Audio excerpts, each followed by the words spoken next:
Check, check, 1, 2, 3, 4, 5, 6, 7, 8. Is that any better? Check, check, 1, 2, 3, 4, 5, 6. Check, check, check, 1, 2, 3, 4, 5, 6, 7, 8, 9, 10.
Check, check, check, check. There it is. 1, 2, 3.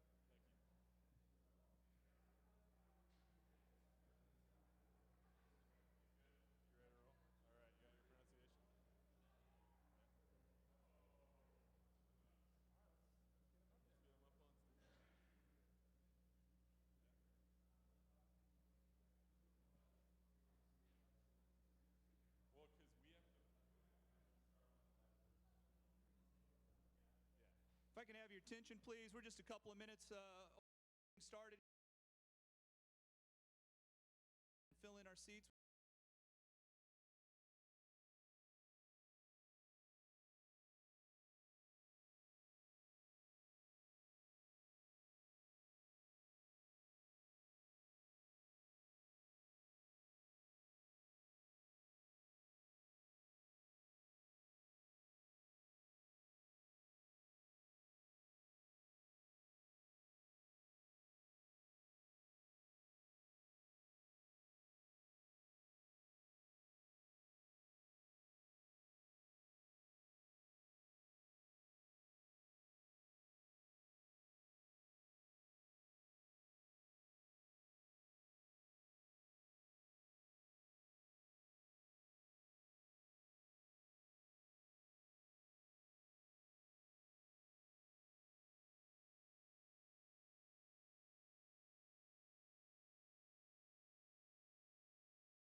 NCAA Division II Football Championship Kickoff Press Conference.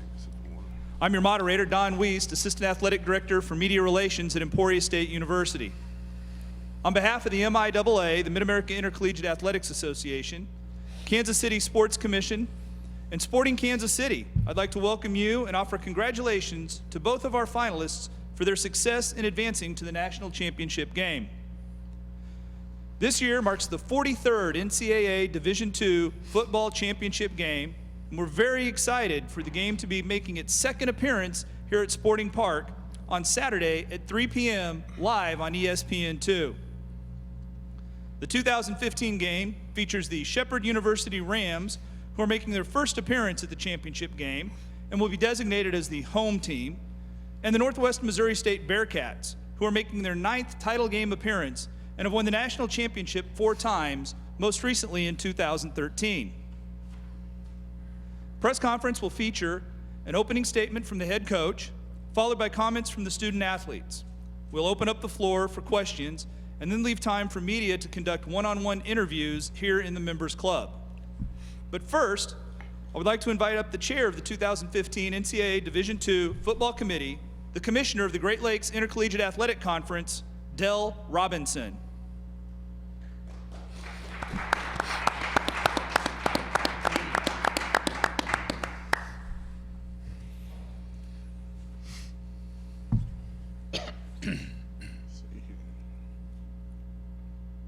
Thank you, everyone. It's a pleasure to be here with you. My football committee all this year has done marvelous work week after week. We're probably closer to ourselves than we're closer to our families, connected at the hip every Monday and on the weekends, checking in.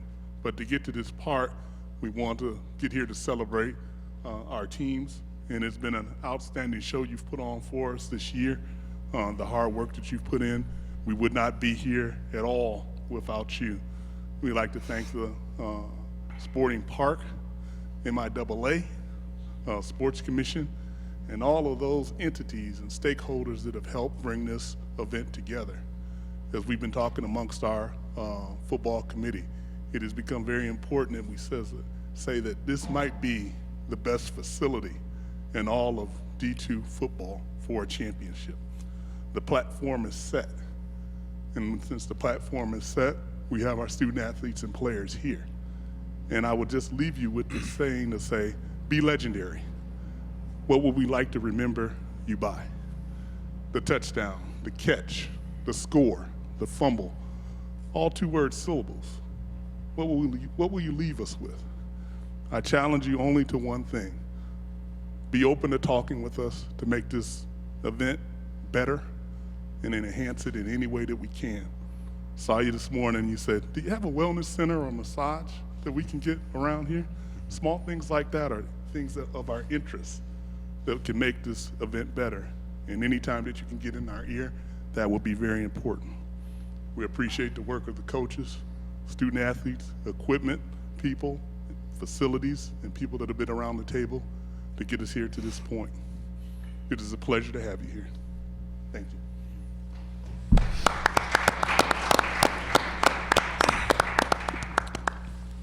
Thanks, Dell. Well, our first national finalist, represented on the podium by head coach Monty Cater, senior fullback John Hammer, and senior defensive end Chanel Jenkins, are the Shepherd Rams. The number 1 seed from Super Region 1, the Rams are a perfect 13-0 and champions of the Mountain East Conference as they make their first national championship game appearance in their 9th tournament.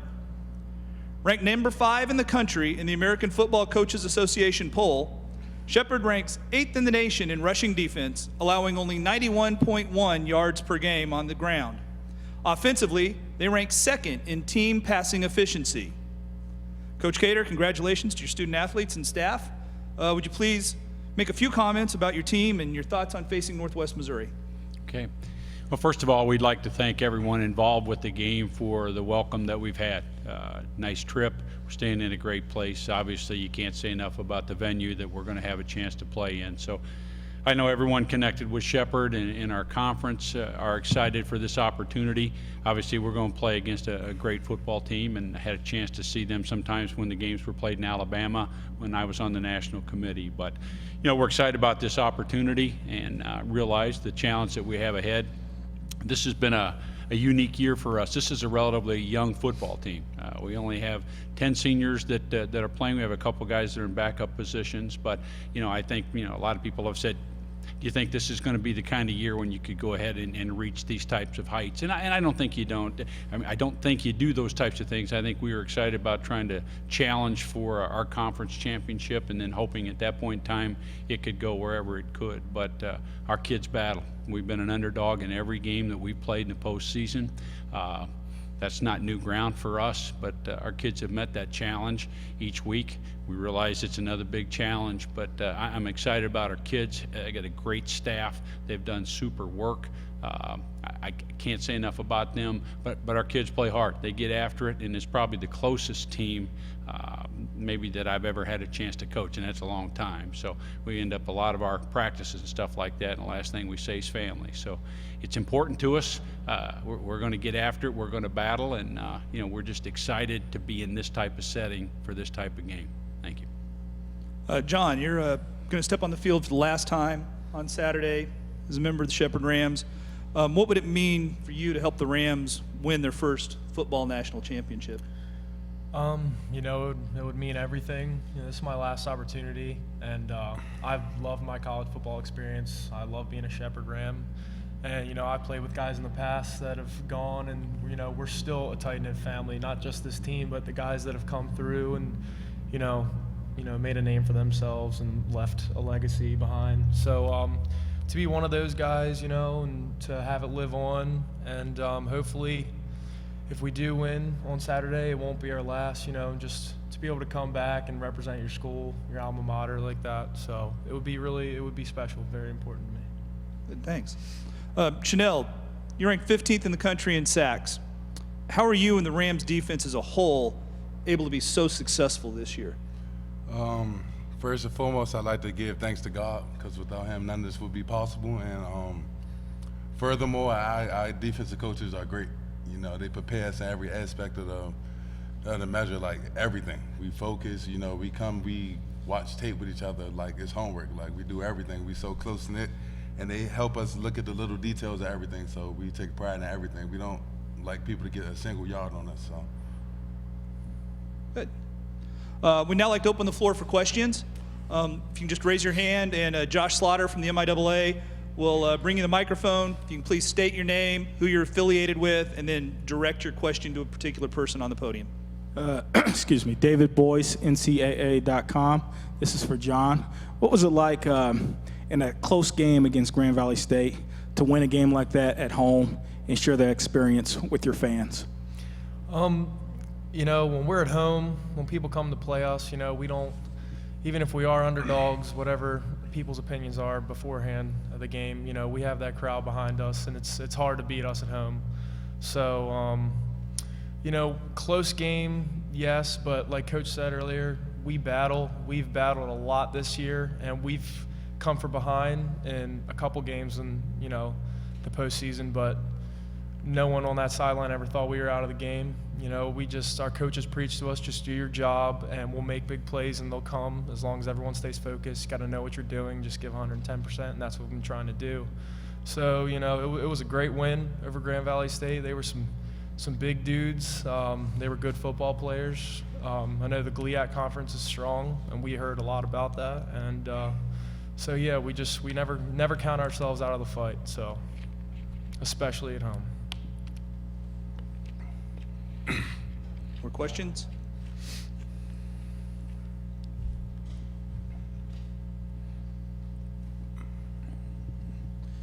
Chris Bills from the St. Joseph News Press. This is for whoever wants to take it, but what's it like knowing that there's going to be almost a full stadium out there on Saturday, mostly Northwest Missouri State fans? How are you guys taking that challenge? We don't really look at it as a challenge. We're used to a packed house, but nothing like hopefully we have on Saturday. But our guys are really just excited. We're used to playing, when it's loud, and hopefully we're going to have a lot of fans behind us. We do believe that at least 50% of the stadium will be filled with Ram fans. So, we're really just looking forward to it. We don't really look at towards it as a challenge. So.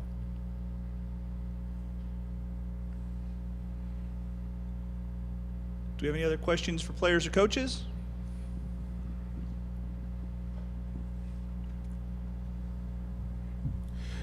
Yes, Creighton Rabs from Hero Sports. So let me direct this first to Chanel. You talk about, I know John was alluding to the players past and present who've been through the program.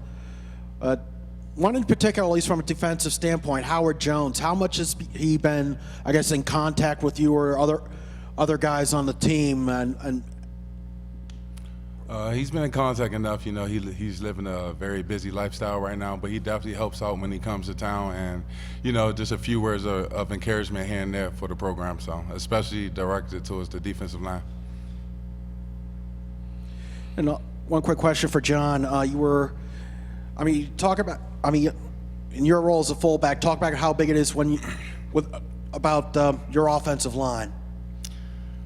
I really consider myself part of the offensive line. We joke about it in practice. I'm basically just a pulling guard, just a little smaller. But, you know, we're a real close-knit group, and we're a bunch of hard-working guys. And, you know, we're a group that everyone takes pride in just doing your job, like I said before. And like Coach said, when everyone does their job and gives 110%, there's that battling aspect that we have. And, you know, we have a great O-line coach, Coach McCook. You know, he's also our offensive coordinator. You know, he puts in a lot of time, a lot of hours, and, you know, we're good at communicating with each other. So I think that's really helped us, even when people have looked at the D lines that we've played against as kind of outmatching us. But, you know, as being a part of the offensive line, you know, my job is to open the holes for us, for our running backs. We have a lot of weapons. Protect the quarterback. You know, when Jeff Ziemba has time to throw the ball, great things happen. So I feel proud to be a part of our offensive line. So if that answers your question. Brandon Meisner, D2Football.com. I had a question for you, Coach. You had mentioned that you were part of the committee before, so you've seen some championship games in Florence and hung out with the teams and got to experience that. Anything you learned then as an observer that now as a participant you're able to take and use to your benefit? Well, Northwest was down there most of those years when I was down there, so you got to see them in Grand Valley, Valdosta a little bit too. But I think the biggest thing, it's a different, obviously it's venue. Everything is different here, and it's tremendous. I want to emphasize that again, how great this has been. But at the same time, I think the only thing you can really tell your players is that you're going to have to stay on a schedule. We're going to be moving around, and we're going to be on those buses, and you get meetings and practice, and you know, have a chance to go to banquets, things like this. So I think that was the biggest thing, is that you want to enjoy the experience, but you're going to have to stay on time. You're going to have to do the things you need to do and be there when you're supposed to, and that's kind of good. We like that anyway. I think we're an organized group. They know I hate being late, so that's just one of those things that I think kind of fits in. But it's, you know, it's been a great experience so far, and we appreciate that opportunity. We just want to get after it on Saturday.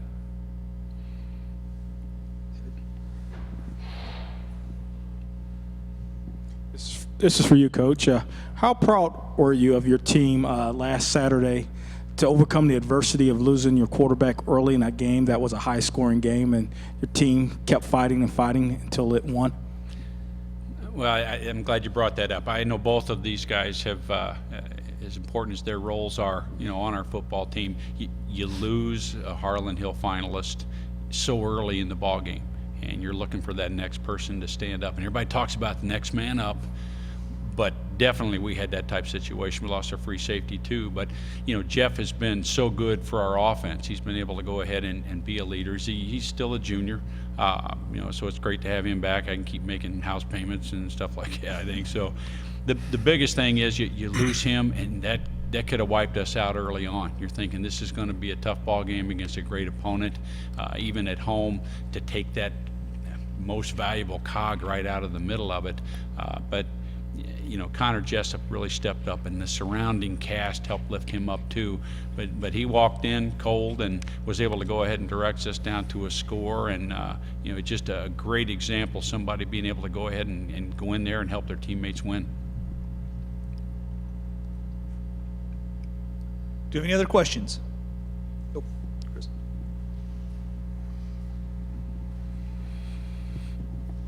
Coach, you know, being around the national championship so many years, and you guys have obviously built one of the winningest teams over the last 5-6 years in Division II. Did you ever think maybe it wasn't meant to be to get to this point? And you know, has there been moments before last Saturday where you felt like this group might be the ones to do it? Well, last Saturday, and I think as hard as we've played in the playoffs. You know, we got through our conference. We got a chance to have a week to try and get a couple guys healthy and stuff too. But I don't know that you ever think this can be a group that can go ahead and get to this game. But our guys talked about that even in the preseason. I'm thinking, man, we got a ways to go to get to that type deal. But, you know, I was proud of how hard they fought, and I couldn't be more proud of this group, how much they've battled, the things they've overcome. You say, well, you haven't lost a game, you haven't had to overcome what that would be like the next week. But at the same time, we've had to come from behind. We've had to lose players like we did last week in a huge game, and our guys have rallied. That doesn't mean that we're not going to have our hands full and more on Saturday, but the bottom line is that was a great example of somebody stepping up and helping keep us going, you know, in a game of that magnitude. And I couldn't be happier with the way our staff has prepared and the way our guys have played. Have you heard a lot from, you know, a lot of the other Eastern coaches at Super Region 1? Obviously, maybe sometimes carries a stigma of not, you know, making it to this point. Do you feel like you're representing the East in a certain way, and have you heard a lot of, you know, encouragement from those Eastern team coaches? We have, you know, some of the ones in our conference more, not too many from the Pennsylvania State Conference. That's been a battle for a long, long time. We've, you know, not traded Christmas cards and things like that very often, but that's a good league, and there's a reason you would like to value those kinds of wins and stuff too, just like a huge win against Grand Valley. But, you know, we've had some people in our conference. Not everybody likes us. If we've had some success and things like that, that's not always the most popular thing because they want to whip your hind end. But the bottom line is we've had a number of people, and I think they respect us. They may not love us. They may want to whip our hind end, but at the same time, there is a lot of respect, and I'd rather have that than somebody calling, pat me on the back and wishing us luck. You like that, but you have to earn that other part of it too, and I think we've done that.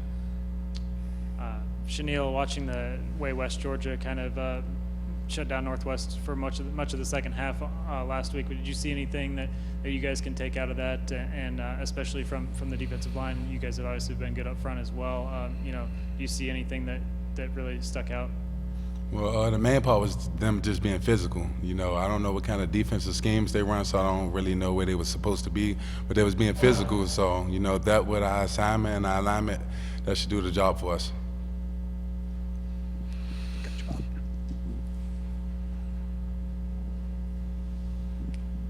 Bob Eblin, D2Football.com. Coach Cater, you know, everybody's talking a big, most likely pro-Northwest crowd on Saturday, enclosed stadium. Are you concerned about crowd noise, or have you made any, you know, done anything with your offense or anything like that concerns you that it could be a big factor in the game with snaps and things like that? Well, I think if it was an enclosed stadium completely, then we'd probably be a little bit more worried about that. But yeah, there's going to be some noise. We haven't done a lot of things to go ahead and say, well, we're not going to be able to hear, or the way we signal or anything like that. But we're going to have to battle through that if that is going to be that big a factor. Okay, we have one more question. And We're planning on making sure we make some divots in that while we're here too. Thanks. well, that concludes the first part of our kickoff press conference with Shepherd. Please coordinate with Sports Information Director Chip Ransom if you would like to do any one-on-one interviews. And we will begin the press conference with Northwest Missouri State at about 5:45. Thank you all for coming.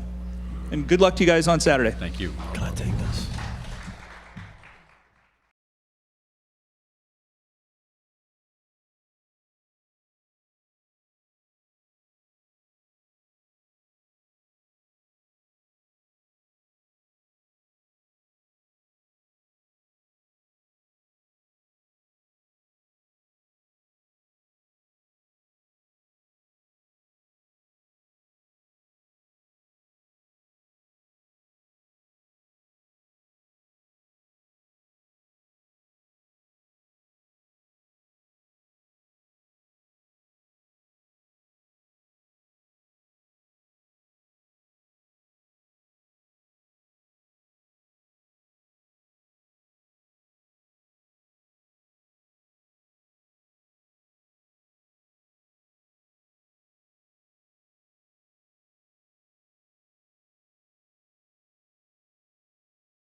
Continue our NCAA Division II National Championship Game kickoff press conference.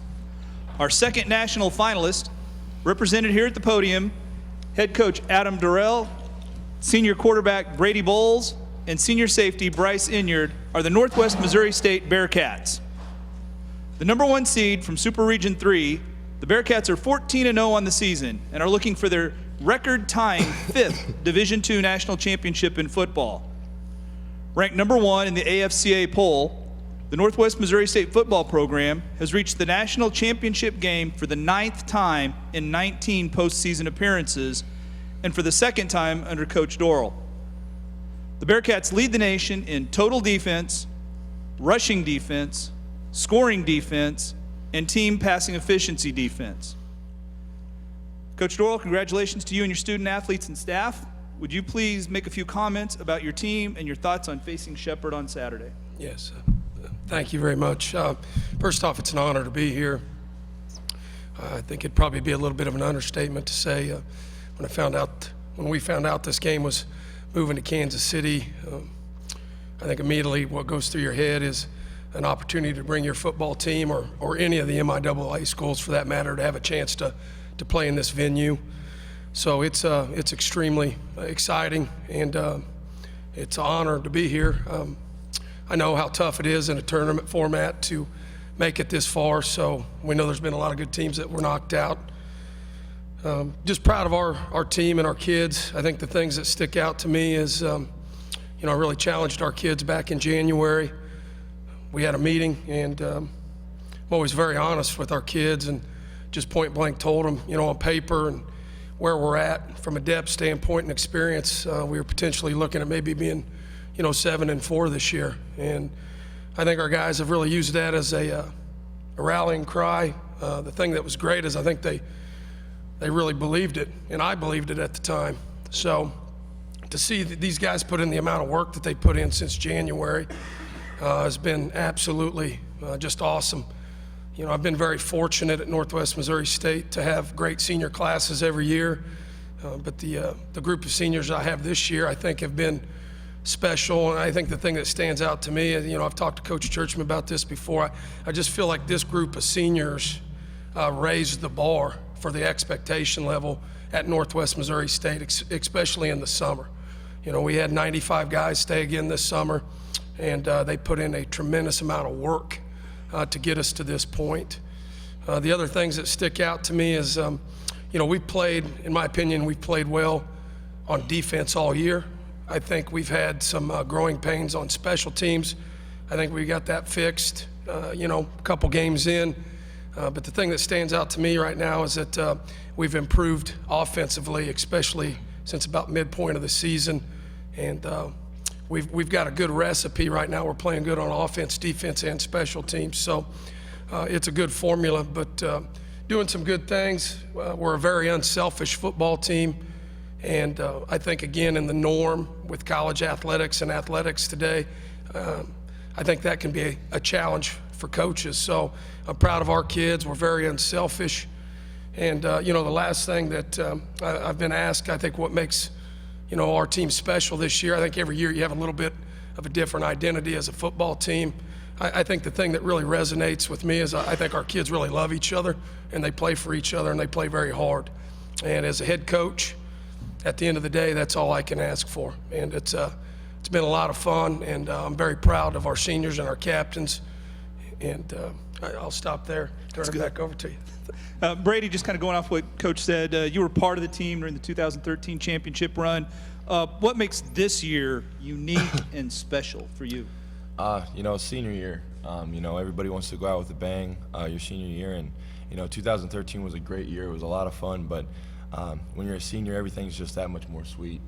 You enjoy the little things a little bit more, and you really take time to appreciate all that you're blessed with. And at Northwest, I've been very blessed to be there for the last 5 years, and it's been a great run, and that's why this year's been so special to me. And Bryce, the defensive stats speak for themselves. Just what makes that such a good unit? Like what Coach said, we're always playing for each other. So, these guys are like my brothers out there on the defensive side. So just going out every day, starting out with film, then just practicing well and just bringing that into game day. So it's just usually like the little things, and then other things that we're always just having fun out there. Good. We'd now like to open up the floor for questions. Like in the earlier session, if you just raise your hand, Josh Slaughter of the MIAA will bring you a microphone. Just state your name, your affiliation, and then who you would like to direct your questions towards.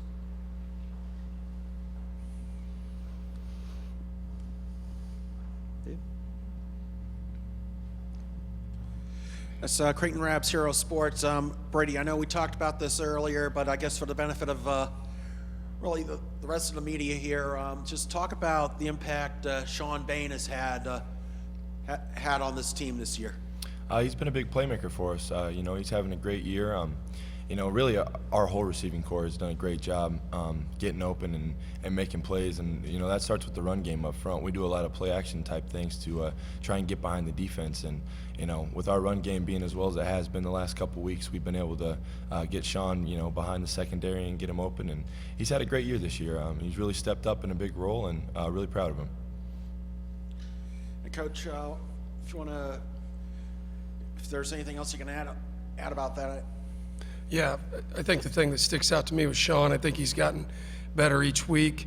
The thing that I've been proud of is sometimes you worry when young guys have a lot of success like that early. You want to make sure they're going to stay grounded, and Sean's really done that. I think he's one of those guys, he never gets too high or never gets too low if he has a bad game. And again, for me, for being how young he is, I think that's probably the thing that stands out. I think he's gotten better as a football player, not just the physical aspect. I think the mental aspect, he's really made great strides in since this summer.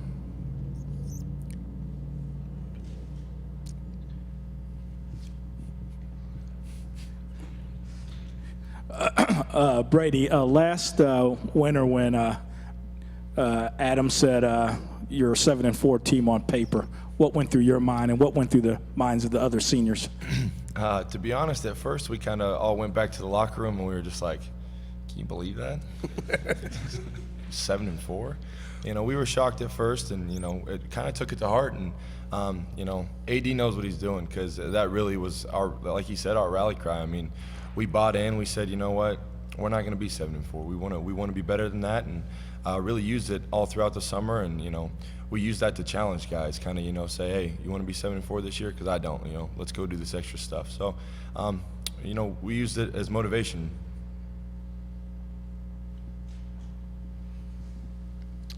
Bryce, in watching film this week, first off, you know, what do you see with Shepherd? And also, you know, since they had the injury to their quarterback last week, you don't really know who's going to play. What do you see from both of those guys? You know, what makes each of them stand out? Well, the whole offense has a bunch of athletes, and I mean, we really practice for whoever's going to be stepping up. Is the starting quarterback coming back, or it's going to be the backup quarterback? So we really prepare for both. But I mean, really, like, as long as we just do what we need to do, then I mean, that's it.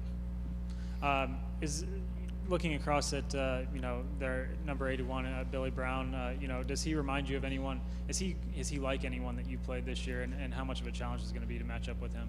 I mean, not really this year. He's a totally different receiver, but I do remember going against a big receiver a couple years ago, Jeff Janis. He kind of reminds me of him a little bit, but yeah, just seemed like a couple of things that he does differently than the other receivers that I've gone against. I mean, things I've worked out with this practice or this week during practices. But I mean, I believe that our defense is just, our D-line is going to start out giving the QB pressure, and then as long as I'm giving the D-line time, then our defense is just going to handle itself. Chucky Kemp, KQ2 Sports. This one's for Coach Dorrell. Seems like Northwest teams are always pretty spread out as far as where contributions come from. Does that make it even more exciting? It seems like this year that's definitely the case with guys like this setting the tone, and then Sean, Edward Ritchie, guys like that really stepping in and making big plays.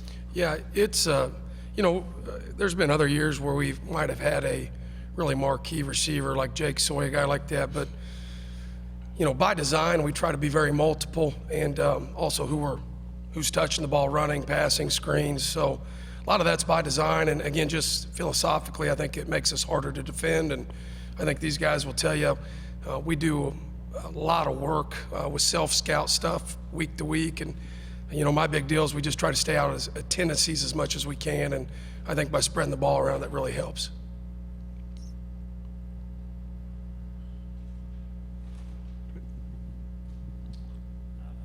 Brady, I'm not sure how much you guys have gotten a chance to walk around the facility and really look around, but have you started to kind of visualize what it's going to look like with 15, 16,000 mostly clad in green, screaming for you?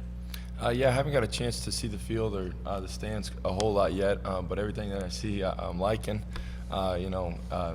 Seeing the ticket sales and all that stuff, you obviously get amped about that. And, but like I've been saying all year, I feel like we have the best fans in D2. And, it can be 4,000 of them or 2,000 of them. They're going to be loud and they're going to be behind us. So I'm excited for Saturday.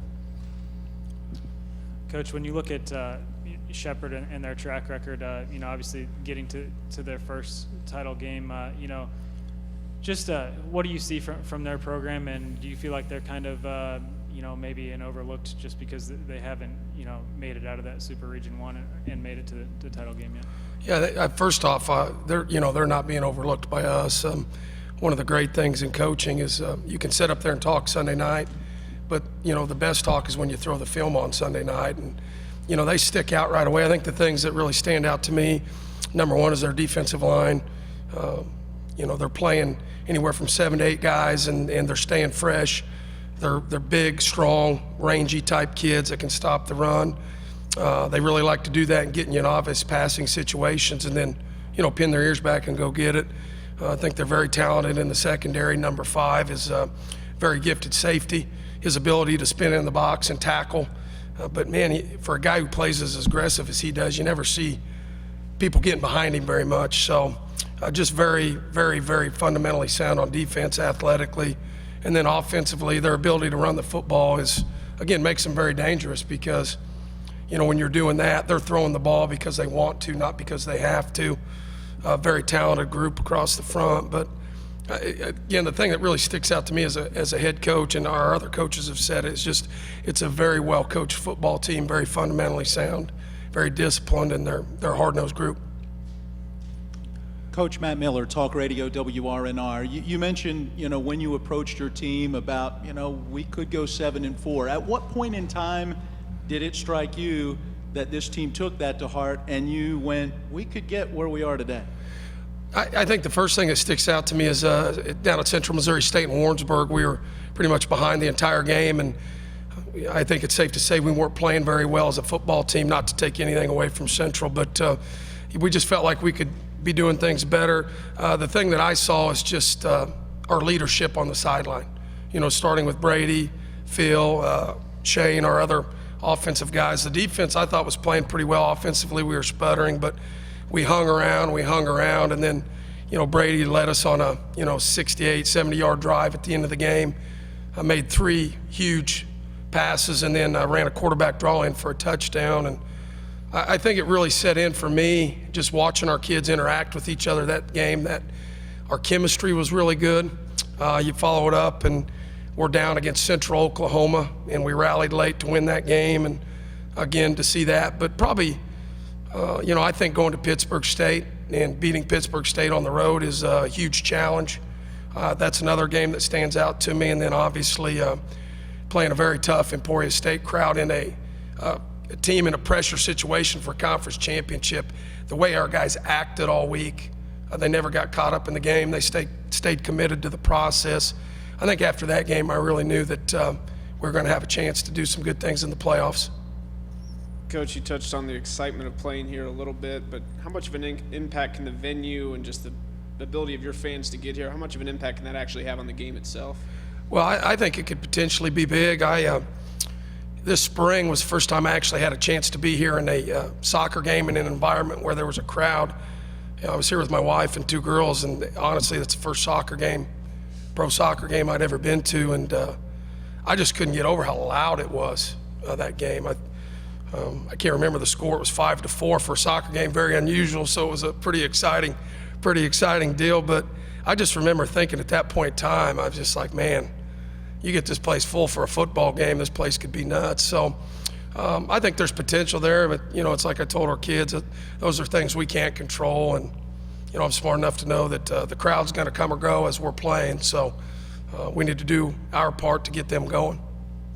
Bryce, defensively specifically, how much of an impact can they have on your guys' energy on the field and ability to make big plays? Yeah, it's a huge impact because, I mean, since we get the crowd going, like getting them loud, especially on third downs, it makes it tough on the offense, especially just to hear the snap count.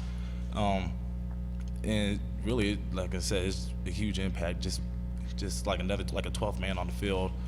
And then, especially like once you make that play on third down, and then they get really riled up, and then just gets us even more pumped up. Okay, we have time for one more question from the podium.